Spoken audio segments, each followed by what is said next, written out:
The heavy oak doors of St.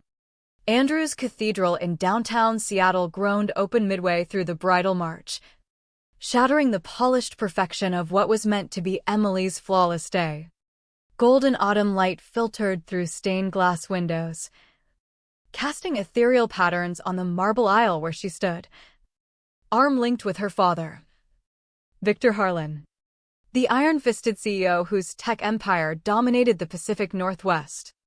The string quartet faltered, notes hanging in the air like unspoken accusations. And there he was, a ragged figure stumbling in from the rain-slicked streets, his eyes locking onto Emily with a desperation that clawed at the silence. Security moved in like shadows, but Emily's voice cut through, sharp and trembling. "Stop. I know him." In that moment, the wedding's facade cracked, exposing the rot beneath, a festering wound of betrayal that had silently poisoned lives for years.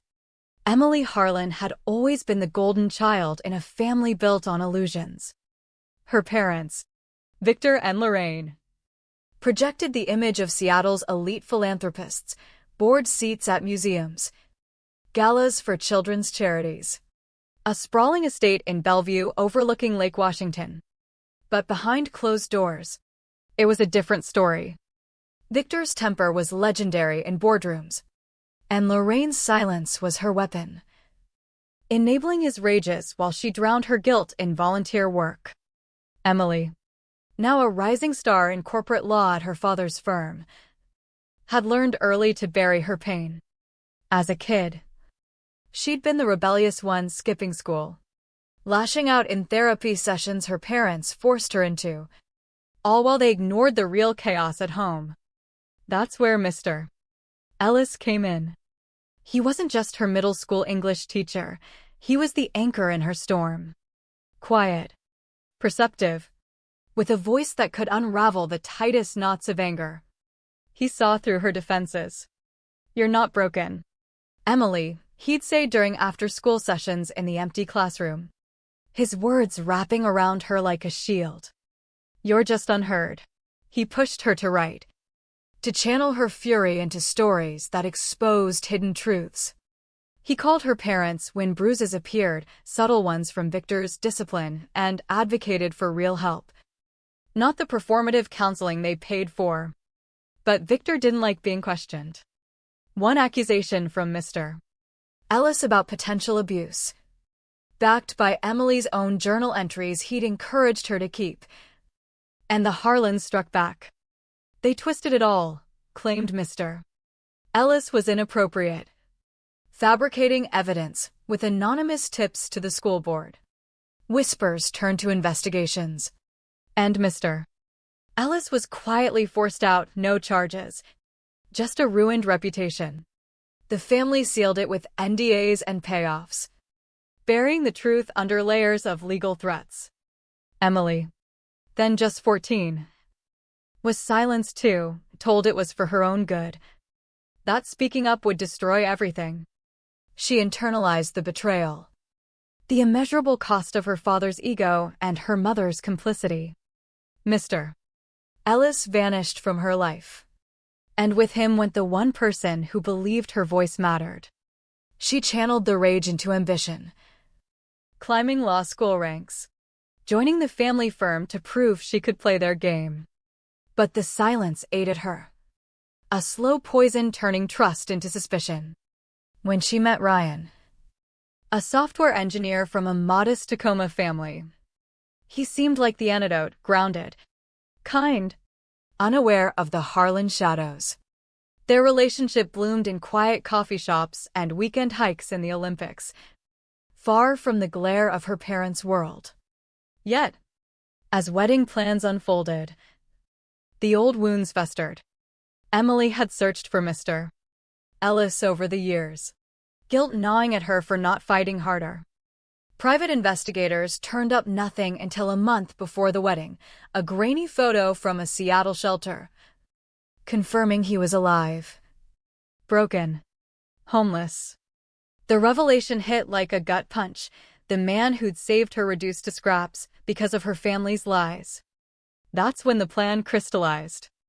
Not impulsive revenge, but a calculated unmasking, born from years of suppressed fury. She'd invite him anonymously, via a note slipped to a shelter volunteer, timing it for the ceremony's peak. Let him crash the perfect picture. Force the confrontation. The price? Her wedding day. Perhaps her marriage. But silence had cost too much already. Ryan stood at the altar, tuxedo crisp, his easy smile fading as the intruder shuffled forward. The congregation, 200 of Seattle's tech moguls, lawyers, and socialites, murmured in discomfort. Phones discreetly raised for the scandal. Victor's face hardened, veins bulging as he signaled security. "Get this bum out," he muttered through clenched teeth. But Emily released his arm, her veil whispering against the floor as she stepped toward the man. "Up close, Mr." Ellis was a ghost of himself, gray beard tangled, coat reeking of damp streets and unwashed despair, eyes hollowed by a decade of survival. Yet, recognition sparked there. A flicker of the teacher who'd once graded her essays with red ink notes like, "Dig deeper, truth hurts, but heals." "Emily?" His voice cracked, barely audible over the rising tension. "Is it really you?" She nodded, throat tight with the storm building inside. Years of therapy hadn't erased this, the betrayal's echo. How her parents' actions had shattered not just her mentor, but her faith in family. "Mr. Ellis," she said, loud enough for the front rows to hear. "You shouldn't have to beg to be here." Lorraine gasped from her pew, pearl necklace clutched like a lifeline. "Emily, what is this?" "We can't," but Emily ignored her, turning to the guard. "Let him stay. He's my guest." The words hung, heavy with implication, as whispers rippled through the crowd. Ryan's best man, Mike, leaned in. "Babe, what's going on?" Ryan whispered, confusion etching his face. He knew fragments of her past, the absent parents, the anger, but not this depth. Emily met his eyes, pleading for trust, even as doubt crept in. This was the price, risking the man she loved to expose the liars who'd raised her. The ceremony halted, tension coiling like a spring. Victor stormed forward, his boardroom bark barely contained. "This is absurd. Remove him now. Or you'll what?" "Dad," Emily's voice rose, steady but laced with venom. "The damning of years breaking. Ruin another life? Like you did his." The congregation froze, the quartet's instruments silent. "Mr. Ellis shook his head, voice frail. "Emily, don't.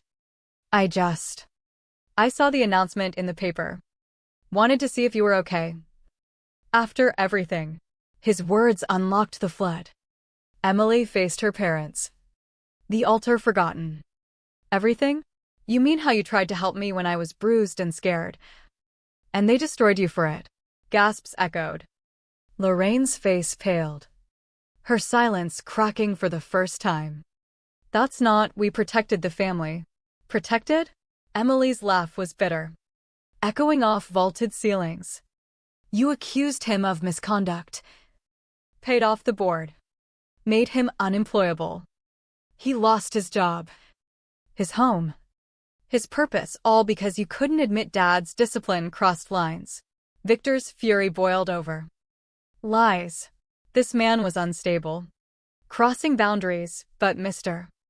Ellis, voice gaining strength from buried pain, interjected.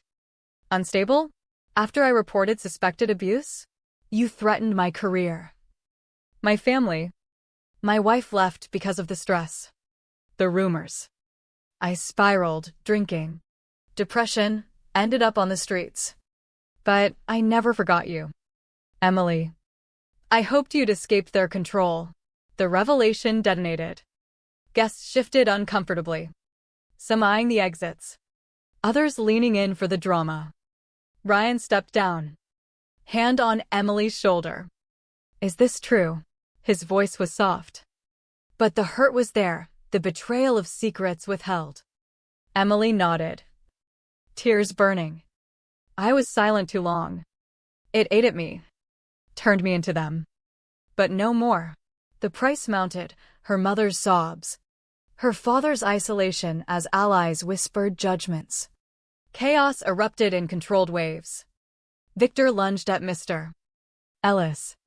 But security, ironically hired by him, held back. Sensing the shift, Emily's maid of honor, Clara, a fellow lawyer, pulled out her phone. I have the old reports. Emily, the ones you shared last week. Projections weren't planned. But Clara connected to the church's AV system, flashing redacted emails, board minutes, proof of the cover-up. The crowd buzzed, phones recording the Harlan Empire's unraveling. Lorraine broke, whispering, "We thought it was best for you." But Emily's response was ice. Best?